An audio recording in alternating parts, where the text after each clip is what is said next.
அவருடைய பிள்ளைகளாகிய நீங்கள் எந்த அளவு சந்தோஷமாய் இருக்க வேண்டும் என்று உங்கள் பரமபிதா விரும்புகிறார் தெரியுமா? அவருடைய குமாரன் என்ஜாய் பண்ணுகிற அதே சந்தோஷத்தை நீங்கள் அனுபவிக்க வேண்டும் என்று அவர் விரும்புகிறார்.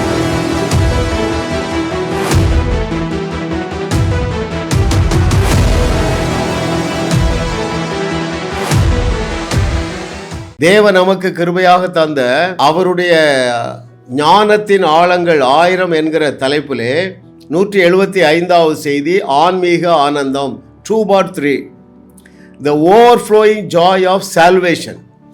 தேவன் நமக்கு அருளியுள்ள அந்த ரட்சிப்பிலே எவ்வளவு பெரிய ஆன்மீக ஆனந்தம் இருக்கிறது என்பதை நாம் கற்றுக்கொள்ளும் பொழுது உலக பிரகாரமாகவும் நீங்கள் ஆனந்தமாக வாழ்க்கை வாழுவீர்கள். இது கர்த்தராலே நமக்கு உண்டாயிற்று, நம்முடைய கண்களுக்கு ஆச்சரியமாக இருக்கிறது. பாருங்கள், ரட்சிப்பில் அநேகர் எப்படி நாம் தவறாக புரிந்து கொண்டிருக்கிறோம் என்றால், பாவ மன்னிப்பு மாத்திரமே உள்ளது என்று நினைக்கிறோம். அப்படி இல்லை, பரிபூரணமும் அடங்கி இருக்கிறது. அதில் ஒன்று என்னவென்றால் தேவ ரக மகிழ்ச்சி அல்லது தேவ ரக ஆனந்தம். குட் நியூஸ் என்ன தெரியுமா? ரட்சிக்கப்பட்ட உனக்கு அது ஏராளம் தாராளமாய் உண்டு. அல்லேலூயா.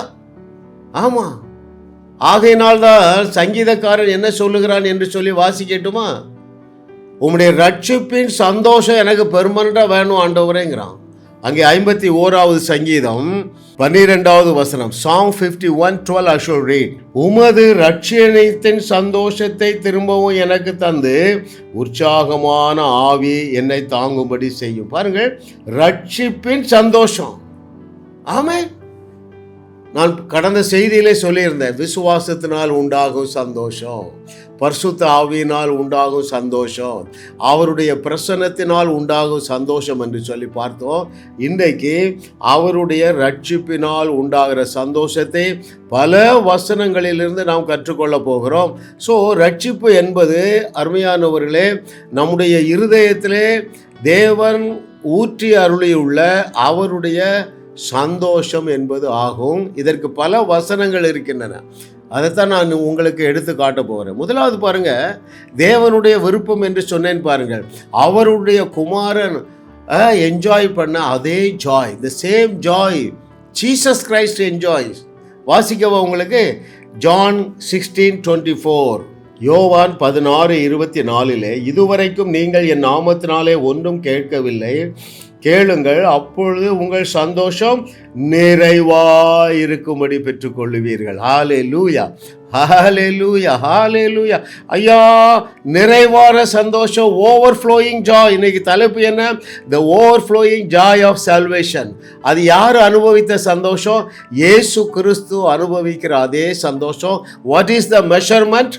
ஓவர்ஃப்ளோயிங், வழிந்தோடுகிற சந்தோஷம். எத்தனை பேர் என்னோடு இணைந்து கொள்ள போகிறீர்கள் அருமையானவர்களே? ஆமென்.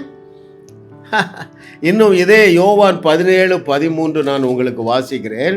இப்பொழுதே நான் உம்மிடத்திற்கு வருகிறேன், அவர்கள் என் சந்தோஷத்தை நிறைவாய் அடையும்படி.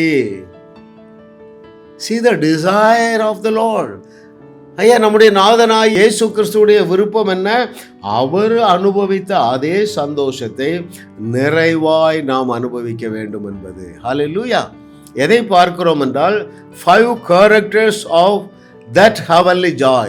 தேவன் உங்களுக்கு தந்திரளியுள்ள அந்த ரட்சிப்பாகிய சந்தோஷத்தில் 5 கேரக்டர் இருக்கிறது. முதலாவது நிறைவான சந்தோஷம், 2வது இயேசு கிறிஸ்துவின் சந்தோஷம், 3வது சொல்லி முடியாத சந்தோஷம்.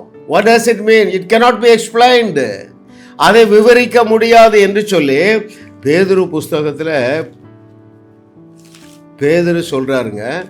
1 பேதுரு 1:8, 1 Peter chapter 1 verse 8, அவரை நீங்கள் காணாமல் இருந்தும் அவரிடத்தில் அன்பு கூறுகிறீர்கள், இப்பொழுது அவரை தரிசியாமல் இருந்தும் அவரிடத்தில் விசுவாசம் வைத்து சொல்லி முடியாததும் மகிமையால் நிறைந்திருக்கிறதுமான சந்தோஷம் உள்ளவர்களாய் கலிகூர்ந்து. What does it mean? அதை விலைக்கு சொல்ல முடியாதுங்க. ஒருவேளை உங்கள் அனுபவத்திலிருந்தே நான் உங்களுக்கு எடுத்து சொல்லுகிறேன். நீங்கள் ஒரு நாள் ரட்சிக்கப்பட்டீங்க பாருங்கள், அந்த இனிஷியல் இன்ட்ரெஸ்ட் எவ்வளவு ஒரு பரவசமாக இருந்தது அருமையானவர்களே. அதை நான் பல ஆண்டுகள் இழந்து விட்டேன். திரும்பவும் காரிஸ் பைபிள் காலேஜில் போய் படித்தேன் பாருங்க. அந்த ரட்சிப்பின் சந்தோஷம் 24/7 நான் என்ஜாய் பண்ணுறேங்க.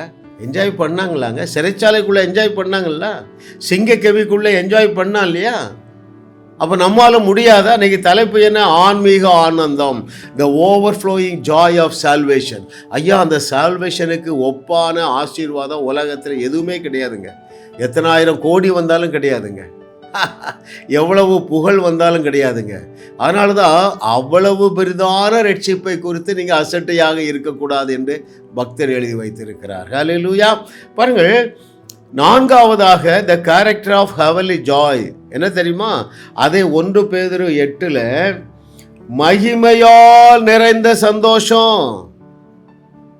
என்ன சந்தோஷமா? மகிமையால் நிறைந்தது. அப்படி என்றால் என்ன பொருள்? ஐயா, அதற்கு ஈடாக ஒன்றுமே கிடையாது. அதனால தான் இன்னைக்கு தலைப்பு என்ன? ஆன்மீக ஆனந்தம் இஸ் ஃப்ரம் ஹெவன்.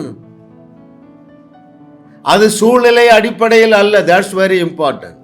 ஆமென். அது சூழ்நிலைகள் அடிப்படையில் அல்ல அருமையானவர்களே. எங்கேயும் அந்த சந்தோஷம் உங்களுக்கு கை கொடுக்கும். அதை நீங்கள் எங்கேயும் அனுபவிக்கலாம். இதே அதிகாரத்தில் அதனுடைய 5வது கேரக்டர் சொல்லியிருக்கு பாருங்க, களி கூறுகிற சந்தோஷம். அந்த முழு வசனத்தை நான் வாசிக்கிறேன். 1 பேதுரு 1:8 தேவன் நமக்கு தந்தருளியுள்ள அந்த சந்தோஷத்தினுடைய 3 கேரக்டர் இருக்குது. முதலாவது சொல்லி முடியாத சந்தோஷம், 2வது மகிமையால் நிறைந்த சந்தோஷம், அடுத்தது கலிகூற பண்ணுகிற சந்தோஷம். சிறையிருப்பிலும் சிறிதும் குறையாது. எத்தனை பேருக்கு புரியுதுங்க? ஆமாம், நாங்களும் எங்கள் வீட்டாரும் எங்கள் பிள்ளைகளும் நாங்கள் இந்த சந்தோஷத்தை அனுபவிக்கிறாங்க. ஏன்? It's from the Lord Jesus Christ. என்னுடைய சந்தோஷத்தையே கொடுக்கிறேன் என்று சொன்னார். அந்த மேலான ஆசீர்வாதம் எப்பொழுது வரும் தெரியுமா? நீங்கள் கிறிஸ்துவுக்குள் எந்த ஸ்டேட்டஸில் இருக்கிறீர்கள் என்பதை உங்கள் மனம் ஏற்றுக்கொள்ள வேண்டும். பாருங்கள், என்னிடத்தில் ஒரு புஸ்தகம் இருக்கிறது. நான் பலமுறை அறிமுகப்படுத்தியிருக்கிறேன். அதை இப்பொழுதும் நான் உங்களுக்கு அறிமுகப்படுத்துகிறேன். ஆவி, ஆத்துமா, சரீரம்.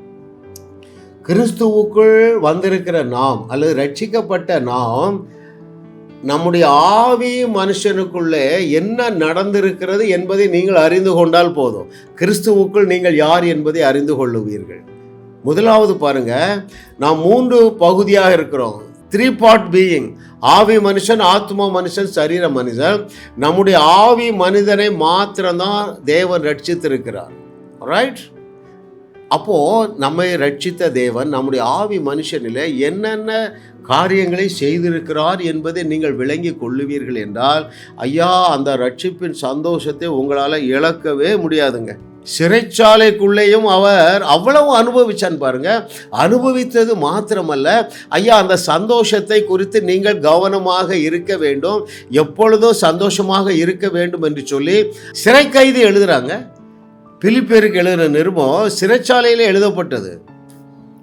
Prison epistle. அங்கே பிலிப்பியர் 1:18 பிலிப்பியர்ஸ் சாப்டர் 1:18 ஜெயிலில் இருந்து எழுதுறாருங்க. இதனால் என்ன? வஞ்சகத்தினாலாவது உண்மையினாலாவது எப்படியாவது கிறிஸ்து அறிவிக்கப்படுகிறார், அதனால் சந்தோஷப்படுகிறேன், இன்னமும் சந்தோஷப்படுவேன். எங்க? சிறைச்சாலைக்குள்ளங்க. நான் ஜாலியாக தாங்க இருப்பேன் அப்படிங்கிறான். ஏனென்றால் அது பரலோகம் உங்களுக்கு தந்தது, இயேசு கிறிஸ்து அனுபவித்த சந்தோஷம். 2வது, அதே சிறைச்சாலைக்குள்ளே இருந்து என்ன எழுதுகிறார் பாருங்கள். 3:1 பிலிப்பியர் 3:1 மேலும் என் சகோதரரே, கர்த்தருக்குள் சந்தோஷப்படுங்கள், எழுதினவைகளையே எழுதுவது எனக்கு வருத்தம் அல்ல, அது உங்களுக்கு நலமாயிருக்கும். கிறிஸ்துவுக்குள் சந்தோஷமா இருங்க. அது சூழ்நிலையினால் வந்தது அல்ல. நீங்கள் ரட்சிக்கப்பட்ட பொழுது அந்த பேக்கேஜுக்குள்ளே அதையும் தந்துட்டாருங்க. திரும்பவும் சிறைச்சாலைக்குள்ளேருந்து அவர் என்ன எழுதுகிறார் பாருங்கள். அதே புக்கு பிலிப்பியர் 4:4 கர்த்தருக்குள் எப்பொழுதும் சந்தோஷமாயிருங்கள், சந்தோஷமாயிருங்கள் என்று மறுபடியும் சொல்லுகிறேன். Rejoice in the Lord always, and again say rejoice. It's possible. அந்த சால்வேஷன்ல எவ்வளவு பிளஸ்ஸிங் இருக்கு அருமையானவர்களே. ரட்சிப்பின் சந்தோஷத்தை குறித்து நீங்கள் அறிந்து கொள்ள உங்கள் ஜாய் எப்படி இருக்கும் தெரியுமா? எந்த சூழ்நிலையும் அதை திருட முடியாது. That's very important. ஒருவேளை சில காரியங்களில் நீங்கள் விடுதலை பெறாமல் இருக்கலாம், அந்த சந்தோஷத்தை திருட முடியாது. ஒருவேளை இன்னும் சில ஆசீர்வாதங்கள் தடையாக இருக்கலாம், அந்த சந்தோஷத்தை திருட முடியாது. நீங்கள் அந்த சந்தோஷத்தில் இருந்தால் தான் அந்த சிறையிருப்பிலிருந்து வெளியே வரக்கூடிய தேவன் திறந்து வைத்திருக்கிற வாசலை உங்களுடைய கண்களினாலே நீங்கள் காண முடியும். ஜாஸ் மினிஸ்ட்ரி செய்திகள் மூலமாக நீங்கள் ஆசீர்வதிக்கப்பட்டிருக்கிறீர்கள். நீங்கள் இந்த ஊழியத்தோடு கைகோர்க்கும்படியாக உங்களை அழைக்கிறோம். நீங்கள் காணிக்கை விதைக்கக்கூடிய நல்ல நிலமாக ஜாஸ் மினிஸ்ட்ரிஸ் இருக்கிறது. விசுவாசத்தோடு உற்சாகமாக பெருக விதையுங்கள். தேவன் உங்களை 1000 மடங்கு பெருக செய்வார்.